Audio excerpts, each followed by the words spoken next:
목차는 이제 미션하고 미션 수행 과정에서의 해결 과제, 해결 방향 두 가지 큰 틀로 나눠봤고요.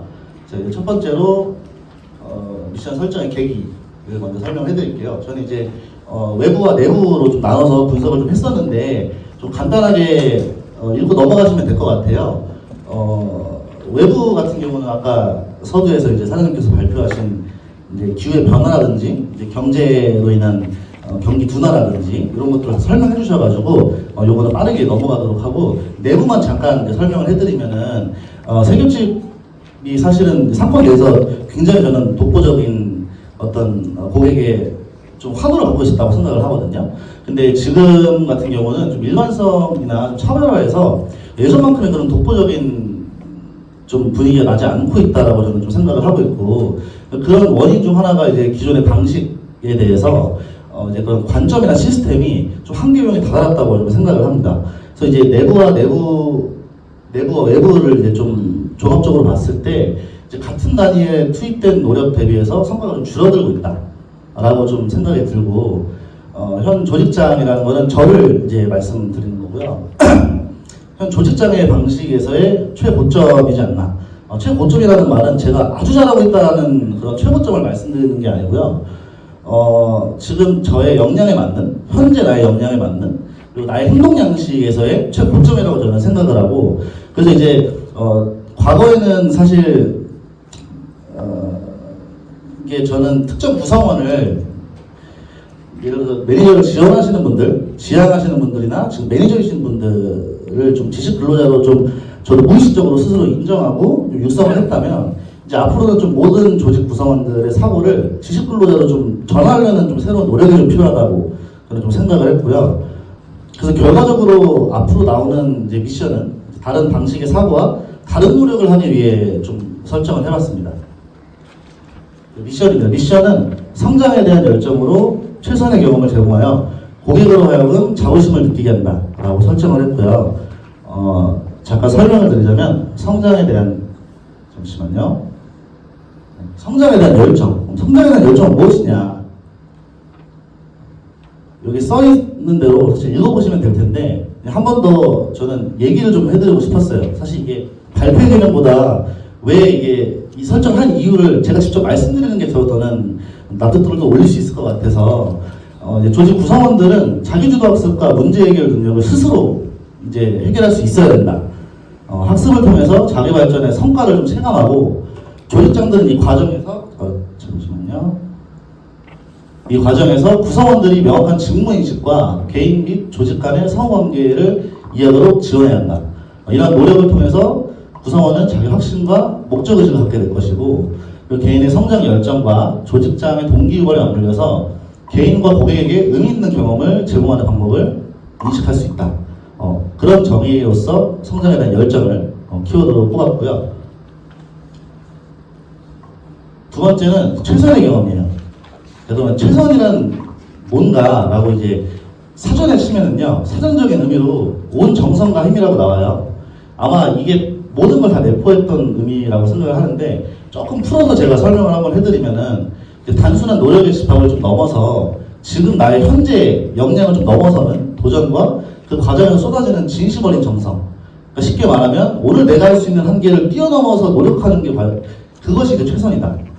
일반적으로 우리가 최선을 다했다는 말이 과연 이런 의미로서 우리가 정말 최선을 다했다고 얘기했었는가 한번 좀 생각하고 넘어가면 더 좋을 것 같아요. 저한테도 마찬가지고.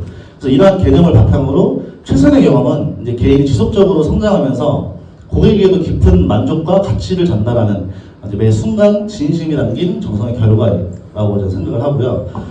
앞에 이제 이러한 개념을 바탕으로 성장을 통한 열정이라고 앞에 말씀드렸잖아요. 그래서 오늘, 내일, 그리고 아마 앞으로 이 최선이라는 단어는 매번 우리가 발전할 거기 때문에 다른 형태로 발현돼서 개인과 고객 모두에게 의미 있는 경험을 이제 선사해야 한다 라는 의미로 좀 했고요. 사실 이게 단어를 제가 선택을 고민을 두 개를 했어요. 최선이라는 경험, 최선의 경험이라는 말이 조금 이질감이 좀 느끼실 텐데, 그게 저는 최선과 최고를 좀 나눠봤어요. 원래는 최고의 경험, 차별화된 경험으로 하려고 했다가, 이게 제 나름대로의 좀 해석인데요. 최선은 이제 고객한테 닿는 과정이라고 생각하고요. 그러니까 외부가 아닌 내부 저희에서의 과정이라고 생각을 해요. 그래서 그거는 곧 성장을 통한 열정이라고 생각을 했고, 최고는 고객이 느끼는 결과라고 생각을 하거든요. 그래서 고객의 자부심이라고 생각을 해요. 그게 결국 성과라고 생각을 하고. 그래서 저는 이거는 저의 해석이지만 이 미션에서의 최선의 경험은 이제 성과를 창출하기 위한 수단으로서의 의미를 좀 내포하고 있다고 생각해 주시면 될 것 같아요. 다음은 이제 고객과 자부심. 일단은 처음에 고객이 뭔가 그러면 고객이란 무엇일까? 제가 생각하는 세교집의 고객은 이제 우리의 존재 가치를 좀 인정해주고 평가해주면서 그것을 통해 우리를 성장시켜주는 존재를 고객이라고 정의를 했고, 그럼 자부심이란 뭘까? 다들 아시겠지만 고객 스스로 세교집과 관련되어 있는 모든 경험에 대해서 스스로 그 가치나 능력을 믿고 당당히 여기는 마음이라고 저는 정의를 내렸어요. 아마 다들 예를 들면은 여기 세교집 웨이팅 2시간인데 굳이 먹어야 돼? 먹어야 돼. 여기는 2시간 기다릴 가치가 있어. 라는 고객들도 분명히 존재할 거고, 그리고 여기 되게 바쁜데 과연 고객을 꺼줄 수 있어? 여기는 무조건 꺼줘. 오면 괜찮아. 아무리 바빠도 여기 반드시 해주는 곳이야. 라는 그 고객이 많지 적은지는 모르겠지만 그렇게 얘기해주는 고객이 분명히 존재하거든요. 실제로 아마 다들 한두 분씩은 다 봤을 거라고 생각해요. 매장 안에서 그런 고객분들을. 저는 그게 고객의 자부심이라고 생각해요. 나는 이 매장 무조건 소개시켜줄 거야. 어디서 오든 내 친구들한테 소개시켜줄 거라는 그 자부심이라고 저는 생각을 하고요. 그래서 이 고객이 우리와 같은 이 상호작용 속에서 자기 가치를 재확인하고 당당함을 느낄 때 비로소 진정한 자부심이 된다고 생각하고, 단순한 고객관이 아니라 내가 소중히 여기는 곳으로 이제 인식을 하게 되면 결제 과정에서도 마찬가지로 감사와 자부심을 표현해야 된다고 생각하고요. 그리고 마찬가지로 우리 구성원들과 고객한테 당연히 감사함을 느끼는 그런 상호자부심의 관계가 형성될 거라고 생각을 해요. 그래서 이러한 관계는 고객의 자부심이 곧 효용 가치를 증명하는 성과라고 생각을 하기 때문에 미션을 이렇게 설정을 좀 했습니다. 그래서 좀 그림으로도 제가 좀 설명을 해드리려고 미션 수행을 통한 성과와 결과의 선순환 구조라고, 이게 정답은 아니겠지만 제 나름대로 좀 정의를 내려봤어요. 이게 미션 수행을 통한 성과와 결과의 선순환 구조고 4가지 섹션으로 좀 나눠봤는데요. 자기주도 학습, 이제 목적의식, 자부심, 이제 매출과 이익입니다. 자기주도 학습을 통한 명확한 목적의식을 갖는 과정은 성장에 대한 열정이고요. 그리고 그런 목적의식을 통해 고객의 자부심을 느끼게 하는 과정은 최선의 경험을 제공하는 거라고 저는 생각을 합니다. 그리고 그 자부심은 매출과 이익으로 나타날 것이고, 이를 기반으로 더 나은 미션을 통해서 세교집의 경쟁력이 올라가는 선순환 구조를 저는 만들어 봤어요. 자기주도 학습을 통한다고 했잖아요. 저희 세교집의 구성원들이 엄청 많잖아요. 이모도 계시고 삼촌도 계시고 이 모두를 포함한 자기주도 학습을 저는 말씀을 드린 거거든요. 그 자체로 자기주도 학습을 하게 됐다는 건 내부의 성과라고 생각해요. 그 자기주도 학습을 통해서 목적의식이 생겼잖아요. 그럼 이 성과에 대한 결과가 생겼다고 생각해요. 저는 이 목적의식이 내부 성과의 결과라고 생각하고, 그리고 결국 이것이 고객에 대한 외부 성과로 나타날 거고, 그 성과에 대한 결과가 매출과 이익으로 나타난다고 저는 생각을 해서 이렇게 한번 좀 표현을 해봤습니다. 자전거에 좀 바퀴와 좀 비유를 해봤는데, 이게 헬스의 용도, 헬스장에 있는 자전거 외에 용도는 바퀴의 존재 이유 자체가 저는 목적지에 도달하기 위한 수단이라고 생각하거든요. 그래서 당연히 이 바퀴는 목적지에 도달하려면 지면에 맞닿아 있어야겠죠. 그럼 그 지면은 미션 속에서의 고객이라고 생각해요. 네. 그래서 고객과의 접점을 만들고, 저 바퀴는 좋은 하나의 시스템이잖아요. 하나의 시스템을 만들면서 나아가는 주체는 결국에 사람이기 때문에 이 미션이라는 시스템을 통해서 올바른 생각과 방향으로 나아가보려고 합니다. 다음은 이제 해결 과제 및 방안인데요.